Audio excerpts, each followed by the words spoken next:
សម្រាប់លោកអ្នកដែលកើតនៅឆ្នាំរោងលេខសំណាងនៅក្នុងខែ12គឺលេខ178ចំណែកពណ៌ក្រហមគឺពណ៌លៀបសម្រាប់ខែ12នេះអញ្ចឹងលោកអ្នកដែលកើតឆ្នាំរោងបងប្អូនសូមខមមិននៅលេខសំណាងគឺលេខ178ហើយចំណែកពណ៌ក្រហមគឺជាពណ៌លៀបរបស់លោកអ្នកដែលកើតនៅឆ្នាំរោងដើមខែលោកអ្នកដែលកើតនៅឆ្នាំរោងដើមខែកំពូលស្មុកស្មាញនៅលើលោកនេះបងប្អូនណាបាទអញញ៉ៃច្បោកច្បល់ព្រួយបារម្ភខ្វល់មកមើលរឿង1000រឿងចូលមកអញ្ចឹងអ្នកដែលកើតឆ្នាំរោងនៅក្នុងដើមខែបាទដើមខែ12ចូលមកដល់គឺកំពូលស្មុកស្មាញរឿងលុយកាក់រឿងការងាររឿងអ្នកជុំវិញខ្លួនសាំញ៉ាំតប៉ែហ្មងជីវិតនឹងនៅក្នុងខែ12នឹងរកសុខមិនបានណាបងប្អូនណាបាទអញ្ចឹងអ្នកកើតឆ្នាំរោងត្រៀមចិត្តនៅដើមខែ12នេះលោកអ្នកកញ្ញាញ់គួរឲ្យបងប្អូនណាបាទអញ្ចឹងរឿងអាក្រក់ចូលមកបន្តគ្នារឿងល្អចូលមកមិនរួចដាច់ខាតរឿងល្អលឺតែដំណឹងចិត្តមានលៀបហើយចិត្តសុខហើយចិត្តចម្រើនហើយចិត្តហេងហើយនៅតែរមបានអញ្ចឹងអ្នកដែលកើតនៅឆ្នាំរោងទាំងអស់ហ្នឹងបងប្អូនក៏ឆ្ងល់ខ្លួនឯងដែរហេតុអីបានអញ្ចឹងអាលៀបអាជ័យអាសុខអាចម្រើនហ្នឹងចូលមកមិនរួចចិត្តតែមានបញ្ហាចិត្តតែមានឧបសគ្គហើយមិនអារឿងអាក្រក់ហ្នឹងវាមកលឿនម៉េះបងប្អូនត្រូវដឹងថាលៀបជ័យហ្នឹងវាតម្រង់ជួរគ្នាចាំតែចូលទេប៉ុន្តែដោយសារតែយើងអ្នកកើតឆ្នាំរោងហ្នឹងវាសោយហ្នឹងសោយមិនមែនសោយតិចតួចសោយពេញទំហឹងតែម្ដងអញ្ចឹងអ្នកដែលកើតឆ្នាំរោងហ្នឹងអត់អាចបណ្ដោយឲ្យខ្លួនឯងសោយបន្តទៅទៀតទេគឺអ្នកដែលកើតឆ្នាំរោងហ្នឹងគឺត្រូវតែលាងសោយចេញជាបន្ទាន់ក្រោយតែពីយើងលាងសោយហើយអ្នកដែលកើតឆ្នាំរោងបងប្អូនណាផ្ទុះលៀបផ្ទុះសំណាងហេងចូលមកអញ្ចឹងអ្នកដែលកើតឆ្នាំរោងបងប្អូនត្រូវលាងសើយចេញហើយលាងសើយនេះខ្ញុំរៀបចំនៅប្រដាប់ប្រដាលាងសើយនឹងរួចជាស្រេចហើយខ្ញុំមានយន់ស្រូបលុយយន់ដោះបំណុលយកទៅឲ្យបងប្អូនទៀតអញ្ចឹងអ្នកកើតឆ្នាំរោងមួយចំនួនសិតតែអត់លុយអត់ចូលហើយអ្នកដែលកើតឆ្នាំរោងមួយចំនួនសិតតែជាពាក់បំណុលគេរកអីសងគេមិនបានទេចិត្តតែខ្យល់ងាប់ឯម្នាក់អញ្ចឹងខ្ញុំដឹងពីទឹកចិត្តរបស់បងប្អូនខ្ញុំចង់ឲ្យបងប្អូនមានលៀបចូលខ្ញុំធ្វើប្រដាប់លាងសើយឲ្យបងប្អូនលាងសើយអស់ទៅលៀបចូលហើយខ្ញុំមានយន់ស្រូបលុយដោះបំណុលឲ្យបងប្អូនដាក់តាមខ្លួនទៅហេងអញ្ចឹងបងប្អូនត្រូវលាងសើយចេញដើម្បីទទួលលៀបទទួលជ័យកុំឲ្យវាស្មុគស្មាញកុំឲ្យវាកញ្ញាញ់ខួរដូចខែ10ដូចដើមខែដែលខ្ញុំបានជំរាបជូនបងប្អូនអញ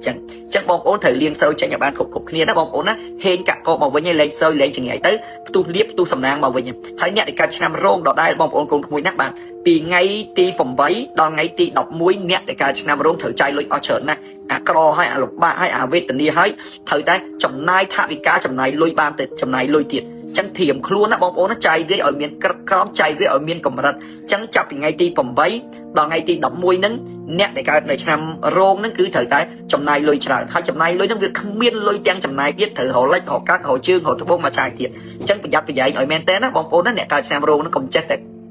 លង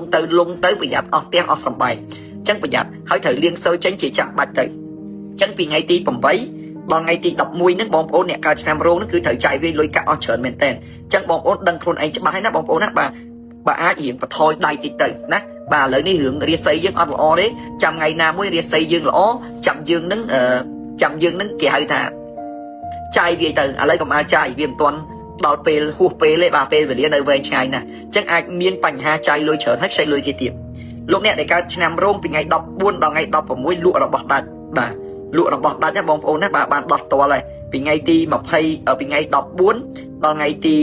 16អ្នកដែលកើតឆ្នាំរោងលក់របស់ដាច់បងប្អូនណាបាទអញ្ចឹងអ្នកដែលកើតឆ្នាំរោងពីថ្ងៃ14ដល់ថ្ងៃ16លក់របស់ដាច់ហើយបងប្អូនសួរខ្ញុំថាតើលោកគ្រូមហាជុំលក់របស់ស្អីដាច់ខ្ញុំមិនដឹងថាលោកអ្នកពងលក់ស្អីដែរលោកអ្នកលក់ស្អីលោកអ្នកលក់នំដាច់ហើយអញ្ចឹងជួបប៉ឲ្យលក់ដាច់មានលុយមានកាក់កុំឲ្យវាពិបាកកុំឲ្យវាវេទនាកុំឲ្យវាកើតទុកដូចដើមខែនឹងទៀតព្រោះជីវិតអ្នកកើតឆ្នាំរោង 3-4 ឆ្នាំចុងក្រោយនេះគឺថាជាប់ចំណាត់ថ្នាក់លេខ1ផ្នែកលំបាកផ្នែកវេទនាផ្នែកក្រជាប់ចំណាត់ថ្នាក់លេខបាតតារាងអាផ្នែកលៀបជ័យមកពីអីមកពីយើងសើយអញ្ចឹងបានខ្ញុំឲ្យបងប្អូនកូនក្មួយលាងសើយចេញទៅដើម្បីបន្ទុះលៀបចូលមកក្នុងផ្ទះរបស់យើងហើយលោកអ្នកដែលកើតនៅឆ្នាំរោងដដែលបងប្អូនណាពីថ្ងៃទី22ដល់ថ្ងៃទី25លោកអ្នកថែរក្សាសុខភាពបងប្អូនណាបាទលោកអ្នកដែលកើតឆ្នាំរោងពីថ្ងៃទី22ដល់ថ្ងៃទី25លោកអ្នកត្រូវតែប្រយ័ត្នប្រយែងរឿងសុខភាពអញ្ចឹងសុខភាពសំខាន់មែនទែនសម្រាប់លោកអ្នកដែលកើតនៅឆ្នាំរោងអញ្ចឹងចន្លោះពីថ្ងៃ22ដល់ថ្ងៃទី25ថែសុខភាពបើមិនអញ្ចឹងទេលោកអ្នកនឹងអាចមានជំងឺរបៀបដូចជាអស់កម្លាំងនឿយហត់ឬមួយក៏យើងហៅថាផ្ដាសាយធំបងប្អូនណាបាទអញ្ចឹងពីថ្ងៃទី22ដល់ថ្ងៃទី25បញ្ចប់សុខភាពផ្ដាសាយធំហ្នឹងគឺធ្វើឲ្យយើងវេទនាខ្លាំងជាងជំងឺអីទាំងអស់អត់ស្រួលទេបងប្អូនអ្នកធ្លាប់ផ្ដាសាយដឹងហើយបាទអញ្ចឹងប្រយ័ត្នប្រយែងតិចរឿងផ្ដាសាយហើយចំណែកលោកអ្នកដែលកើតនៅឆ្នាំរោងដដែលចុងខែបាទសម្រាប់លោកអ្នកដែលកើតនៅឆ្នាំរោងដដែលចុងខែលោកអ្នករកពេលវេលាសម្រាប់ខ្លះបាទ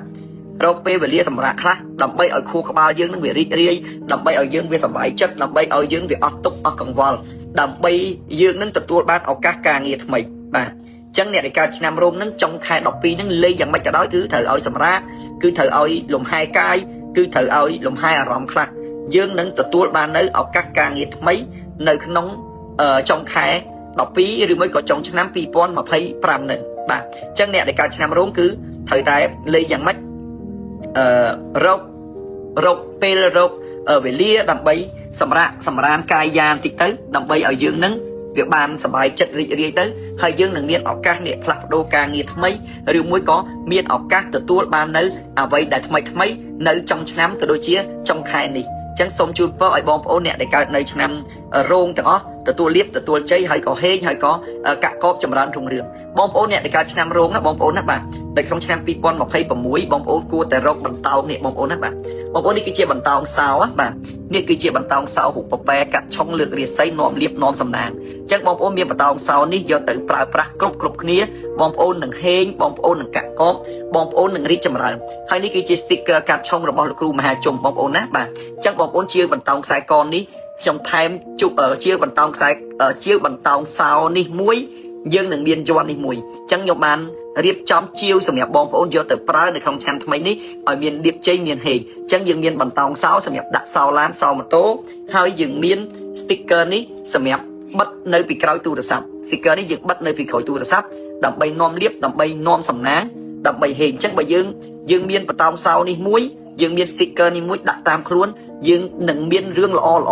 យើងនឹងមានលាភមានសំណាងយើងនឹងហេងចូលមកបន្តកតុយគ្នាអញ្ចឹងបងប្អូនជាបន្តោងសោជាវ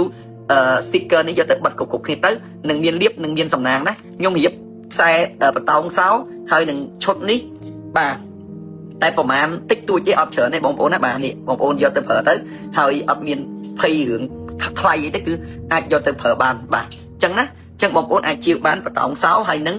sticker បិទនៅក្នុងទូរស័ព្ទនេះបាទសម្រាប់អ្នកទាំងអស់គ្នាដែលត្រូវការយកទៅប្រើដើម្បីលើករាសីដើម្បីនាំលាភដើម្បីនាំសំណាងចឹងលោកអ្នកដែលកើតនៅឆ្នាំរោងសូមលោកអ្នក comment នៅលេខសំណាងគឺលេខ178ចំណែកឯពណ៌សំណាងគឺបងប្អូនប្រើពណ៌ក្រហមដែលជាពណ៌នាំលាភនាំជ័យរបស់លោកអ្នកអញ្ចឹងយើងលែងមានបញ្ហាអីទៀតហើយជូនពរឲ្យហេងជូនពរឲ្យកាក់កប